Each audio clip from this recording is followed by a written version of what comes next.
Good afternoon friends. मी Neelam Adisare interesting physics या YouTube चॅनलमध्ये आपल्या सर्वांचं स्वागत करते. इयत्ता 11वीमधील फिजिक्स या सब्जेक्टमधील युनिट्स अँड मेजरमेंट हा जो पहिला चॅप्टर आहे त्यातला आपण आज एक छोटासा पॉईंट बघणार आहे, ज्याचं नाव आहे डायमेन्शन्स ऑफ फिजिकल क्वांटिटी. म्हणजे डायमेन्शन शोधायचं कसं किंवा काढायचं कसं. तर मित्रांनो, आपल्याला माहिती आहे की फिजिकल क्वांटिटी, ज्याला आपण मराठीमध्ये भौतिक राशी असं म्हणतो, या फिजिकल क्वांटिटीचे दोन टाईप्स येतात, फंडामेंटल क्वांटिटीज आणि डिराइव्ड क्वांटिटीज. बघा कोणते दोन टाईप आहेत, तर फंडामेंटल क्वांटिटीज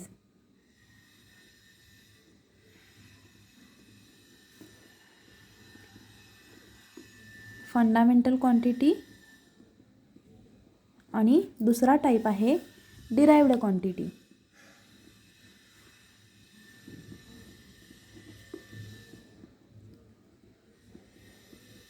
तर डायमेन्शन जर आपल्याला काढायचे असतील तर या फंडामेंटल क्वांटिटी कोणत्या आहेत आणि त्यांचे सिम्बॉल्स काय आहेत हे आपल्याला माहिती पाहिजे. त्याच्यासाठी मी हे दोन टाईप इथं लिहिले आहेत. आता फंडामेंटल क्वांटिटीज म्हणजे काय? फंडामेंटल क्वांटिटीजना आपण मराठीमध्ये मूलभूत राशी असं म्हणतो. म्हणजे मूलभूत राशी याचा अर्थ काय? ज्या क्वांटिटीज त्यांच्या मेजरमेंटसाठी दुसऱ्या कोणत्या क्वांटिटीजवरती डिपेंड नसतात त्यांना आपण फंडामेंटल क्वांटिटीज म्हणतो. आणि ह्या ज्या डिराइव्ड क्वांटिटीज ज्या आहेत तर त्या त्यांच्या मेजरमेंटसाठी दुसऱ्यांवरती डिपेंड असतात. मग ह्याची डेफिनेशन आपण अशी करू शकतो आहे, the physical quantities which do not depends on any other physical quantities for their measurements. आणि डिराइव्ड क्वांटिटीजची डेफिनेशन आपण अशी करू शकतो आहे, the physical quantities which depends for their measurement on other physical quantities. Means fundamental क्वांटिटीजवरती ह्या derived quantities depend असतात. ओके, म्हणजे अशा पद्धतीनं इथं तुम्हाला मी दोन डेफिनेशन सांगितलेले आहे. मी परत एकदा डेफिनेशन सांगते. The physical quantities which do not depends on any other physical quantities for their measurements are called fundamental quantity. आणि डिराइव्ड क्वांटिटीज म्हणजे काय? The physical quantities which depends on one or more fundamental quantities for their measurement are called derived quantities. आता आपण ह्याच्यावरती concentrate करूया, fundamental क्वांटिटीजवरती. There are 7 fundamental quantities. Fundamental quantities किती आहेत? तर 7 आहेत. कोणत्या कोणत्या आहेत? फंडामेंटल क्वांटिटीज 7 आहेत. पहिली क्वांटिटी त्यामधली जी आहे ती कोणती आहे बघा, तर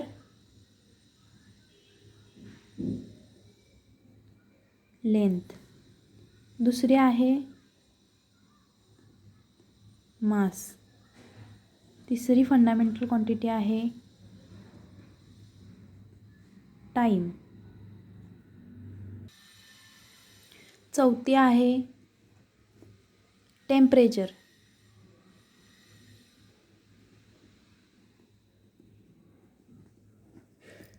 पाचवी आहे इलेक्ट्रिक करंट.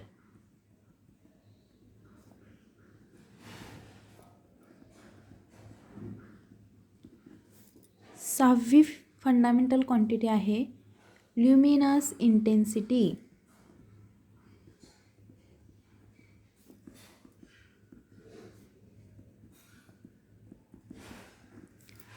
सातवी आहे अमाऊंट ऑफ सबस्टन्स.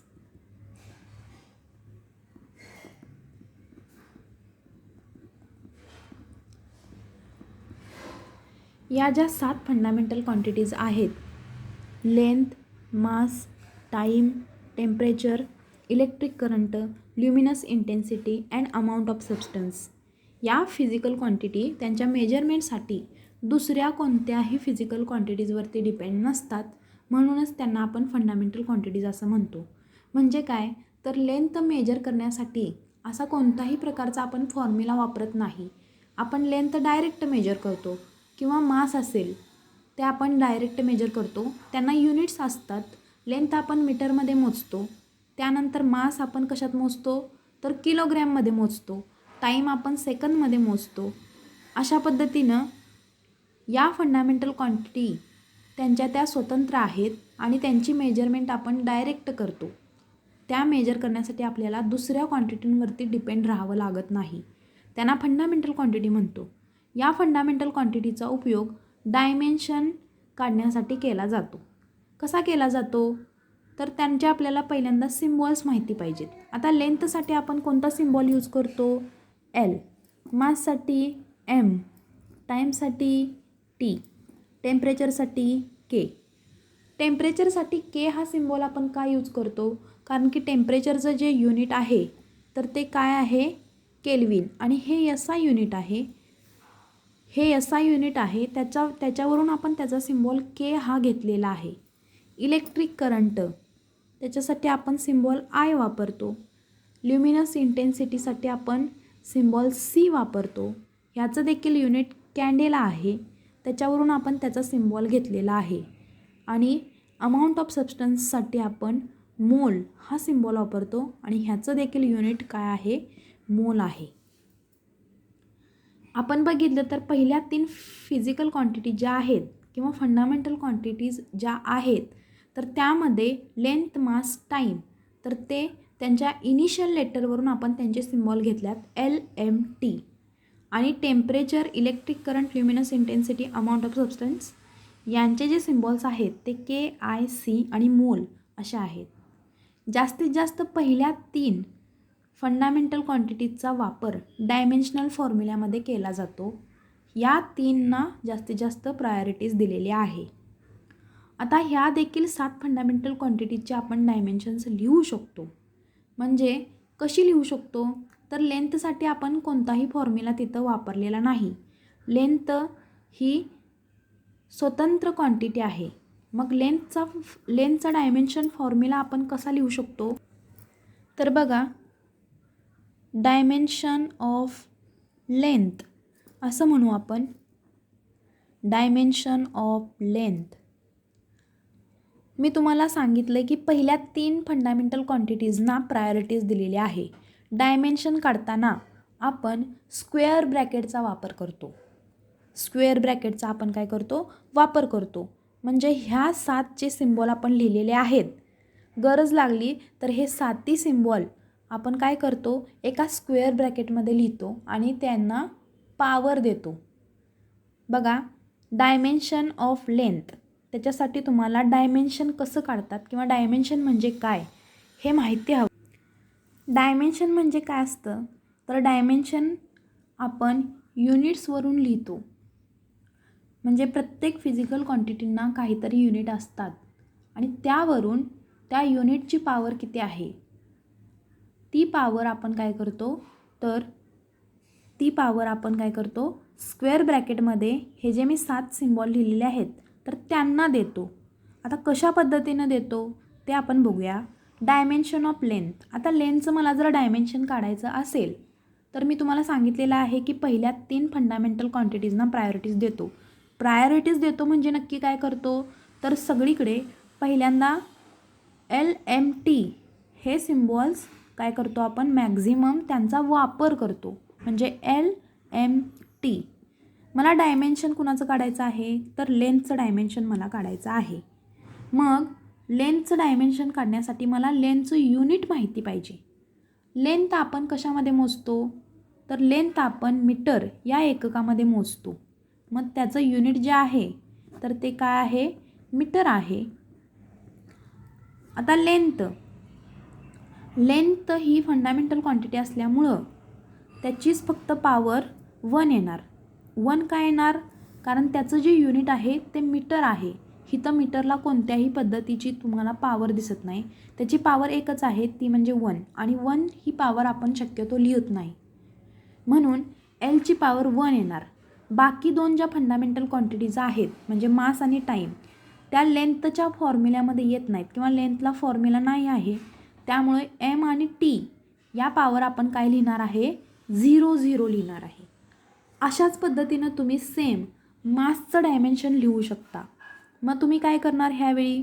तर डायमेन्शन ऑफ मास म्हणणार इज इक्वल टू LMT लिहिणार आणि Lच्या आणि Tच्या डोक्यावरती 0 लिहिणार आणि Mच्या डोक्यावरती तुम्ही 1 लिहिणार. अशा पद्धतीनं तुम्ही 7 फंडामेंटल क्वांटिटीजचं डायमेन्शन लिहू शकता. हे समजण्यासाठी आपण काय करूया, आता डिराइव्ड क्वांटिटीकडे वळूया.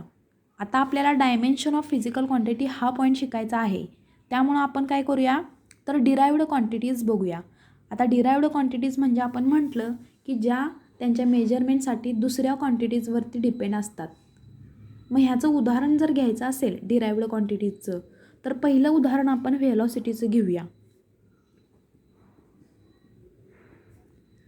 व्हेलॉसिटीला फॉर्म्युला आहे. व्हेलॉसिटी आपण कशी एक्सप्लेन करतो, तर displacement upon time. Velocity is equals to आपण काय लिहितो फॉर्म्युला त्याचा, displacement upon time. Displacement definition ह्याची सांगायची झाली तर the rate of change of position or a displacement with respect to time. जसा जसा टाईम पास होईल तसं तसं डिस्प्लेसमेंट किंवा एखाद्या ऑब्जेक्टच्या पोझिशनमध्ये जर चेंज होत असेल त्यांचा जो आपण रेशो घेतो त्याला आपण व्हेलॉसिटी असं म्हणतो. ह्यावरून आपण व्हेलॉसिटीचं युनिट काय येतं ते बघूया. आता डिस्प्लेसमेंटला आपण मराठीमध्ये विस्थापन असं म्हणतो. Displacement is related to length. Displacement is related to length. Displacement ही लेंथशी रिलेटेड आहे. डिस्प्लेसमेंट म्हणजेच आपण अंतर असं म्हणतो आणि अंतर म्हणजेच थोडक्यात लांबी, लेंथ. मग आता ह्याचं जे युनिट आहे डिस्प्लेसमेंटचं ते युनिट लेंथचे जे युनिट आहे तर तेच असणार आहे. मग लेंथला आपण युनिट काय लिहिलं आहे, मीटर लिहिलं आहे. लेंथ आपण मीटरमध्ये मोजतो. मग डिस्प्लेसमेंटसुद्धा आपण कशामध्ये मोजणार आहे, मीटरमध्ये मोजणार आहे. आणि टाईम जो आहे तर त्याचं सेकंद. ही दोन्ही SI युनिट आहेत, मीटर सेकंद. आपण वाचताना हे मीटर पर सेकंद असं वाचतो. आता मला व्हेलॉसिटीचं काय शोधायचं आहे, डायमेन्शन शोधायचं आहे. Dimension of velocity.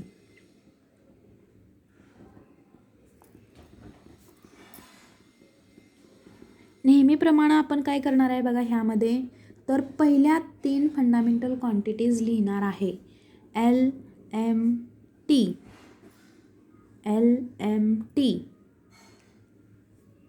डिस्प्लेसमेंट म्हणजे आपण काय म्हटलं तर ती लेंथ आहे. ओके, लेंथ आहे ती. लेंथ अपॉन टाईम असा फॉर्म्युला थोडक्यात आपला आहे. ओके, समजण्यासाठी मी काय लिहिलं, डिस्प्लेसमेंट म्हणजे लेंथ आणि टाईम या 2 फंडामेंटल क्वांटिटीज यामध्ये आलेल्या आहेत. आता लेंथ पण प्रेझेंट आहे आणि टाईम पण प्रेझेंट आहे. लेंथ जी आहे ती न्यूमरेटरमध्ये आहे त्यामुळं त्याची पॉवर पॉझिटिव्ह असणार आहे. म्हणजे मीटर एक सिंगल आहे आणि ह्याची पॉवर 1 आहे त्यामुळे एलच्या डोक्यावरती 1 लिहिणार. इथं मास अबसेंट आहे. इथं मास आपल्याला या फॉर्म्युल्यामध्ये कुठं दिसत नाही त्यामुळं M 0 असणार आहे. टाईम जो आहे तर तो सेकंदमध्ये आपण मेजर करतो आणि सेकंदची पॉवर देखील 1 आहे त्यामुळं टीच्या डोक्यावरती आपण काय लिहिणार आहे, -1 लिहिणार. -1 का लिहिणार आहे, कारण की सेकंद जे आहे, सेकंद हे डिनॉमिनेटरमध्ये असलेलं युनिट आहे, छेदामध्ये आहे त्यामुळे त्याची पॉवर निगेटिव्ह लिहितो. म्हणजे अशा पद्धतीने आपण व्हेलॉसिटीचं डायमेन्शन शोधलेलं आहे. L1 M0 T-1. त्याच्यासाठी आपण त्याच्या फॉर्म्युला आणि युनिटचा वापर केला. पॉवर बघितली, युनिटना पॉवर किती आहे ती बघितली आणि ती पॉवर आपण LMT यांच्या डोक्यावरती लिहिलेली आहे. दुसरं उदाहरण आपण एक बघूया. ॲक्सेलरेशनचं उदाहरण आपण बघूया. ॲक्सेलरेशनचं डायमेन्शन आणि युनिट काय येतं. आता ॲक्सेलरेशन या डिराइव्ड क्वांटिटीचा फॉर्म्युला काय आहे, तर velocity upon time. Velocity upon time. परत व्हेलॉसिटी म्हणजे काय हे आपण वरती बघितलं आहे, डिस्प्लेसमेंट अपॉन टाईम. मग मी काय लिहिते फॉर्म्युला, डिस्प्लेसमेंट अपॉन टाईम. व्हेलॉसिटीच्या ठिकाणी मी लिहिलं डिस्प्लेसमेंट अपॉन टाईम आणि डिवायडेड बाय परत एकदा काय येणार आहे, टाईम. डिस्प्लेसमेंट म्हणजे आपली लेंथ असते. Length upon time into time. Time into time. टाईमचा स्क्वेअर होणार आहे म्हणजे पॉवर 2 येणार आहे. आणि ह्याचं जे युनिट आहे लेनचं युनिट काय असतं मीटर आणि टाईम सेकंदमध्ये मोजतो आपण, पण सेकंद जे असणार आहे तर त्याची पॉवर किती असणार आहे 2 असणार आहे, कारण की टाईम स्क्वेअर आहे त्यामुळे सेकंदचा स्क्वेअर येणार आहे. मग डायमेन्शन ऑफ ॲक्सेलरेशन काय येणार आहे बघा, तर dimension of acceleration is equal to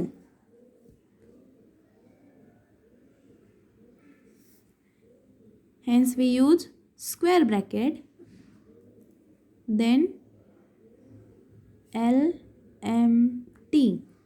square ब्रॅकेटमध्ये मी लिहिलं LMT. L बघू शकता तुम्ही मीटरची पॉवर किती आहे 1, त्यामुळे Lच्या डोक्यावरती 1. इथं तुम्हाला कुठं मास दिसत नाही म्हणजे किलोग्रॅम दिसत नाही, त्यामुळे याची पॉवर किती येणार आहे 0. आणि सेकंद स्क्वेअर आता ह्याची पॉवर 2 आहे, पण हे 2 डिनॉमिनेटरमध्ये असल्यामुळं आपण ते -2 लिहिणार आहे. ओके. मग ॲक्सेलरेशनचा डायमेन्शनल फॉर्म्युला आपल्याला काय मिळाला किंवा त्याचं डायमेन्शन काय मिळालं L1 m0 t-2. अशा पद्धतीनं तुम्ही वेगवेगळ्या डिराइव्ड क्वांटिटीजचं डायमेन्शन शोधू शकता. मोमेंटमचं शोधू शकता, फोर्सचं शोधू शकता, इम्पल्सचं शोधू शकता. मोमेंटमचं डायमेन्शन आपण आणि एकदा बघू. तिसरं एक्झाम्पल मी घेते मोमेंटम. याच्यासाठी तुम्हाला सगळ्यात महत्त्वाचं म्हणजे त्यांचे फॉर्म्युलेज माहिती पाहिजेत. मोमेंटमचा फॉर्म्युला काय असतो, मोमेंटम आपण P या सिम्बॉलनं लिहितो. त्याचा फॉर्म्युला काय असतो मास इंटू वेलॉसिटी. तर ह्यामध्ये बघा mass into velocity, mass into velocity असल्यामुळं मास इंटू व्हेलॉसिटीच्या ठिकाणी परत आपण लिहिलं डिस्प्लेसमेंट अपॉन टाईम. ओके. हे काय आहे मास आहे आपलं, mass into displacement upon time. मासला युनिट काय असतं किलोग्रॅम, डिस्प्लेसमेंट लेंथ आहे आणि जी मीटरमध्ये आपण मोजतो आणि अपॉन टाईमचं युनिट आहे सेकंद. डायमेन्शन ऑफ मोमेंटम काय येणार आहे मग